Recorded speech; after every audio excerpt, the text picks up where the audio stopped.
अस्सलाम वालेकुम नाज़रीन, मेरा नाम अली हैदर है। आपका शुक्रगुजार हूँ कि आपने मेरी वीडियो देखने के लिए वक्त निकाला। नाज़रीन, दिलीप कुमार साहब या यूँ कह लें कि यूसुफ खान साहब अब हम में नहीं रहे हैं। एक अहद का खात्मा हुआ है। आज की वीडियो में उनको ट्रिब्यूट भी पेश करेंगे और आपको उनकी कुछ ऐसी यादें जो आज से पहले कभी सामने नहीं आई हैं, कभी किसी टेलीविज़न चैनल पे, कभी किसी प्रोग्राम में आपने नहीं देखी हैं, आपको उनकी उन यादों के बारे में बताएंगे। कुछ ऐसे वाक़यात उनकी ज़िंदगी के हैं जो बड़े दिलचस्प हैं, उसके बारे में आपको बताएंगे। दिलीप कुमार और सायरा बानो का मिलन कैसे हुआ। आप देखें, दिलीप कुमार बतौर एक्टर तो मशहूर है ही, लेकिन इन दोनों की जोड़ी और बेमिसाल जोड़ी ने भी इनको मशहूर किया। इनको यूँ कह लें कि हर ज़ुबान पे इनका जिक्र रहता था, तो उसके बारे में आपको बताऊंगा।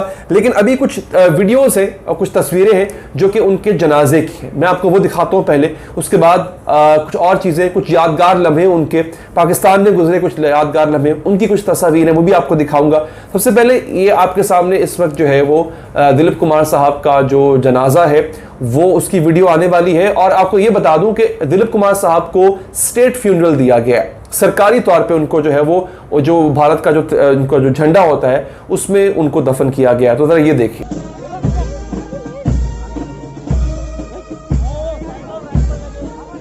जी हाँ, ये आपने देखा जी, दिलीप कुमार साहब को किस तरह से सरकारी ट्रिब्यूट दिया जा रहा है। बाकायदा स्टेट फ्यूनरल जो है उनको दिया गया है। इसके साथ साथ उनके फ्यूनरल पे ये शाहरुख खान भी आते हैं, वो भी आके सायरा बानो से ताज़ियत करते हैं। अरे भाई के जी हाँ, शाहरुख खान आए, उसके बाद बाकी जो बॉलीवुड की बड़ी बड़ी सेलिब्रिटीज थी वो भी आए। रणबीर कपूर खास तौर पे आए। रणबीर कपूर जो है वो कपूर फैमिली के बेटे हैं और जो है वो, अगर आपको पता हो, कपूर फैमिली का दिलीप कुमार साहब से बहुत पुराना रिश्ता है। सबसे जो बड़ी कामयाब मूवी जो दिलीप साहब की है वो मुगल आजम है। उसमें जो शहनशाह अकबर बने हुए हैं, इनका किरदार तो शहजादा सलीम का था ना, दिलीप कुमार साहब का, वो पृथ्वीराज कपूर है। पृथ्वीराज कपूर जो है वो दादा हैं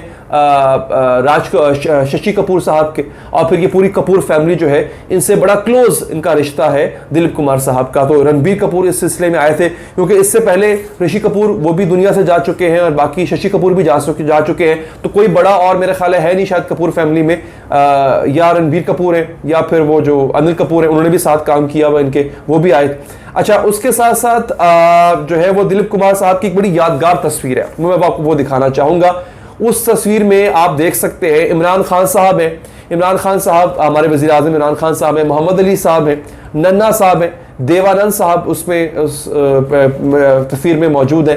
ये बड़ी यादगार तस्वीर थी जो कि इनकी ली गई। इमरान खान साहब के गले में हार है, आप देख सकते हैं। मेरा ख्याल है शायद इनको कोई किसी मैच में कोई विक्ट्री मिली है शायद, या उनका इस्तकबाल किया जा रहा है, इसलिए आप देखें कि इमरान खान साहब के गले में हार है और सब उनके इर्द गिर्द जो है वो खड़े हुए हैं।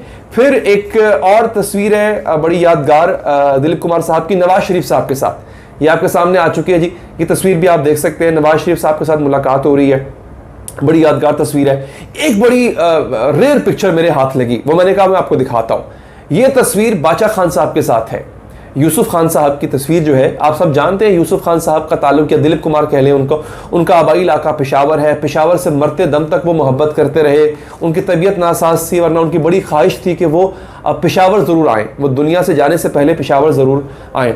अच्छा, लता जी के साथ ये तस्वीर आप देख सकते हैं। इसके साथ साथ धर्मेंद्र भी आए उनके फ्यूनरल पे, वो भी आप देख सकते हैं। एक और बड़ी प्यारी तस्वीर है, बड़ी यादगार तस्वीर है दिलीप साहब की, बीमारी के ज़माने की तस्वीर है। ये आपके सामने आ चुकी हज की तस्वीर है। ये जब दिलीप साहब हज करने गए थे, व्हील चेयर पे हैं, काफ़ी उम्र उनकी हो चुकी है और वो हज करने गए थे। फिर शाहरुख खान के साथ बड़ा प्यार है इनका। शाहरुख खान उनको खाना खिला रहे हैं, एक तस्वीर आपके सामने आ चुकी होगी।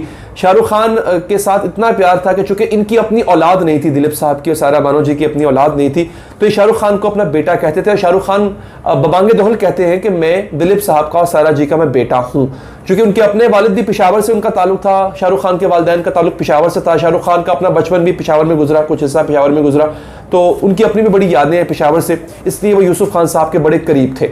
अब मैं आपको बताता हूँ बड़ी दिलचस्प स्टोरी, जो कि दिलीप साहब की सायरा बानो से मुलाकात है। आपको पता है कि सायरा बानो साहिबा जो है वो दिलीप साहब से तकरीबन 22-23 साल छोटी हैं। इनकी शादी कैसे होती है, ये बड़ी इंटरेस्टिंग चीज़ है। और इन दोनों की शादी बड़ी कामयाब शादी मानी जाती है, मगर कुछ लम्हे के लिए इन दोनों की शादी में एक तीसरा शख्स भी जो है वो कुछ देर के लिए आया था। सायरा जी की उम्र थी 12 साल और दिलीप साहब जो है उस वक्त 34 साल के थे और सारा साहिबा कहती हैं अपनी ऑटोबायोग्राफी में कि तब से उन्हें दिलीप साहब से प्यार हो गया। उनकी ख्वाहिश थी कि वो दिलीप साहब से देख को मिले, तो बड़ी तगोदौ करके ना उन्होंने एक फिल्म के प्रीमियर का पास अरेंज किया। फिल्म थी मुगले आजम, और बड़ी मुश्किल से उनको वहां का पास मिला। उनकी बड़ी ख्वाहिश थी कि बस मैं अब दिलीप साहब से मुलाकात करने जाऊंगी, लेकिन अनफॉर्चुनेटली दिलीप साहब नहीं आए। उसके बाद जब उनकी मुलाकात हुई, वो बड़ी लेट जाके मुलाकात हुई, तकरीबन 1960 के बाद जाके उनकी मुलाकात हुई। और उन्होंने कहा कि जब मैं पहली दफ़ा दिलीप साहब से मिली तो मेरे मुंह से अल्फाज ही नहीं निकल रहे थे। मैं फर्स्ट टाइम जब दिलीप साहब को मैंने देखा और उन्होंने मेरी तरफ देख के मुस्कुराया और उन्होंने ये कहा कि आप बहुत खूबसूरत हैं, तो उसने कहा कि सारा जी कहती हैं कि मेरे पास अल्फाज नहीं थे, मैं आगे से क्या कहूँ। मैं एक दफ़ा मैं शशदर रह गई थी, बिल्कुल स्टैचू की तरह, मूर्त की तरह मैं खड़ी हो गई थी, मेरे पास और कुछ था नहीं। और एक बड़ी इंपॉर्टेंट चीज़ थी कि जब सारा बानो ने फिल्में करना शुरू कर दी, जब वो एक्ट्रेस बन गई, तो जब जब दिलीप साहब को कहा जाता था कि आप सारा बानो के साथ फिल्म करें, तो दिलीप साहब इग्नोर कर देते होते थे, डिक्लाइन कर देते थे, मना कर देते थे। उसकी वजह वो ये बताते थे कि उनको ये लगता था कि सारा बानो जो है वो बहुत छोटी है उम्र में, इसलिए अगर वो उनके मुकाबले हीरोइन आएंगी तो बहुत बुरा लगेगा कि वो उम्र में इतने बड़े हैं और उनकी हीरोइन जो है वो उम्र में इतनी छोटी है उससे। अब आप देखें, दोनों ने शादी कर ली, हालांकि एक साथ फिल्म करने को राजी नहीं थे दिलीप साहब इनसे। फिर 1966 में जी इन दोनों की शादी हो जाती है, और उसके बाद भी सारा बानो जो है वो फिल्में करती रहती हैं। अब जनाब होता यह है कि 1972 में सारा बानो उनका मिसकैरेज हो जाता है, बच्चा होता है, मिसकैरेज हो जाता है। 8वें महीने में होती है सारा बानो और उनका मिसकैरेज हो जाता है। उस मिसकैरेज के बाद डॉक्टर्स ये डिक्लेयर कर देते हैं कि सारा बानो साहिबा आज के बाद दोबारा कभी मां नहीं बन सकती है। ये एक बहुत बड़ा सदमा था दिलीप साहब के लिए, सारा बानो साहिबा के लिए भी, कि वो अब साहिब औलाद कभी नहीं हो सकते। तो उनकी बहनों ने क्या किया, कुछ अरसे के बाद उनकी बहनों ने उनको, दिलीप साहब को, कुछ सालों की बात मैं कर रहा हूँ, ये एक वाकया जिसको दिलीप साहब अपनी ऑटोबायोग्राफी में लिखते हैं और कहते हैं बहुत बड़ी गलती थी मेरी। वो लिखते हैं कि उनकी बहनों ने मिलवाया एक लड़की से उनको, जिसका नाम आसमा रहमान था। खूबसूरत लड़की थी, बहुत जवान खूबसूरत, और मिलवाने के बाद जो है उसके साथ थोड़ा सा मामला आगे बढ़ा, तो दोनों की शादी हुई। शादी क्यों हुई? क्योंकि दिलीप साहब को कन्विंस कर लिया था उनकी बहनों ने कि आप जो है वो साहिब औलाद आप बनना आपका हक है, लिहाजा आप दूसरी शादी कर लें। तो वो शादी उन्होंने की, लेकिन वो शादी सिर्फ 2 साल तक चली। 2 साल के बाद उसको तलाक हो गई। सारा बानो से जब पूछा गया इस बारे में तो बड़ा उन्होंने कमाल जवाब दिया। सारा बानो, आपको पता है, वो दिलीप साहब को साहब कहा करती थी, दिलीप नहीं कहती थी, या यूसुफ नहीं, साहब कहा करती थी। तो उन्होंने कहा कि मैं उनकी फ़ैन हूँ और हमेशा से थी और हमेशा रहूँगी, मुझे इससे फ़र्क नहीं पड़ता और मैं इस बारे में बात भी नहीं करना चाहती। तो दिलीप साहब की बड़ी नौकरी की है सारा बानो ने, बड़ी खिदमत की है। उनकी उम्र इतनी छोटी थी कि शुरू में जब इनकी शादी हुई तो लोगों ने कहा कि शादी नहीं चलेगी, क्योंकि इनका एज गैप बहुत ज़्यादा है, 22-23 साल का एज गैप, बहुत ज़्यादा एज गैप होता है। लेकिन सारा बानो ने अपनी सारी ज़िंदगी दिलीप कुमार के लिए वक्फ कर दी। दिलीप कुमार का दुनिया से जाना एक अहद का खात्मा है। प्यारे इंसान थे।